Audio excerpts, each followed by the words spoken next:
LI News Radio presents Meet the Candidates with Matt Goldapper.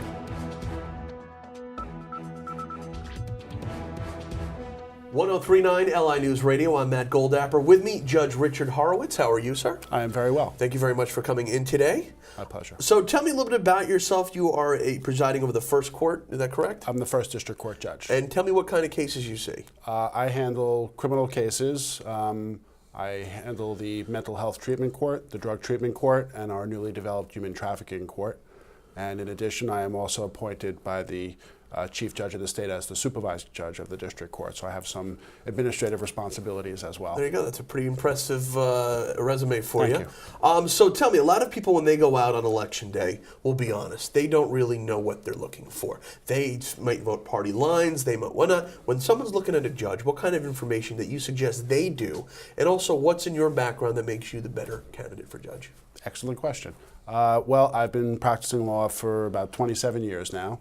I spent 20 years as a public defender, and I've been on the bench for 7 years now. And in the time that I've been on the bench, I've sat in just about every single type of court that we handle. We handle civil matters, criminal matters, and I have enjoyed them all.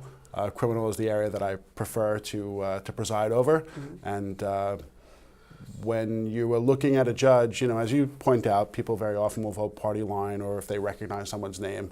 But the bottom line is you have to have somebody who is decisive, somebody who is fair, somebody who understands the law. Because at the end of the day, this affects your community, that affects the people in your community, and it's a much more important thing and a bigger deal, I think, than people even give credit to.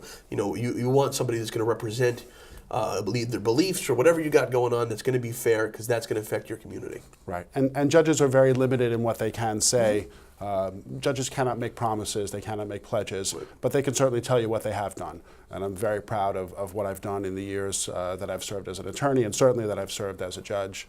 As I said, I have the appointment now to be responsible for the entire district court system, which is a pretty complex system. We operate 24 different judges in 24 different courtrooms in 6 different courthouses, civil matters, criminal matters, tens of thousands of cases, and people's liberty is on the line, you know, people's finances and their financial future is on the line, and we all take it very seriously, and I work with a very dedicated group of judges, and I'm really there to guide and support them. But it's a full-blown operation. We're working 365 days a year.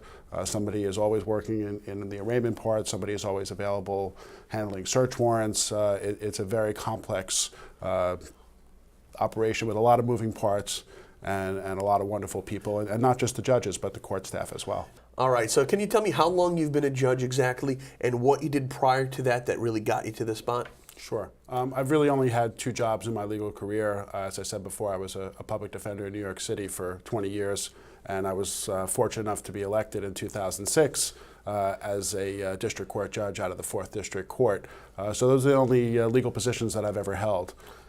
It was really, it was a dream to become a judge. I don't think I realized how important the job it was until I actually got behind the bench and realized that the decisions that I was making were really absolutely life-changing for people. Does it ever get a little overbearing, or you can cope with it well? I'm sure there's some nights where you don't go to sleep. You got big decisions to make. Actually, I sleep very well, and I find that being able to talk to my colleagues, to really give things thought and time, is really important. You know, some decisions need to be made rather quickly. Right. Some you could think about a little bit. But the bottom line is I come to the job with a breadth of life experience, and that's what serves you best as a judge, is really understanding people, where they're coming from, and certainly understanding the law. Great. Big question I have to ask. I've asked many judges before. Do you have a gavel? I do not. What is going on? Tell me, please. Judge Judy has a gavel, and she knows what she's doing. Judge Judy is a special case. Okay. I find that the control of the courtroom is particularly important. You know, courtrooms are very tense place. You know, people are expecting all kinds of things. Sometimes they're pleased, sometimes they're disappointed, and there can be a lot of tension in a courtroom. I feel the way to control the courtroom is not by intimidation, but by treating people with respect. And I find that when I do that, it's not necessary to raise my voice, it's not necessary to bang on the table, and for the most part, people are very well behaved and very dignified. Fair and good answer. Okay. When people go out on election day, where do they find you on the ballot?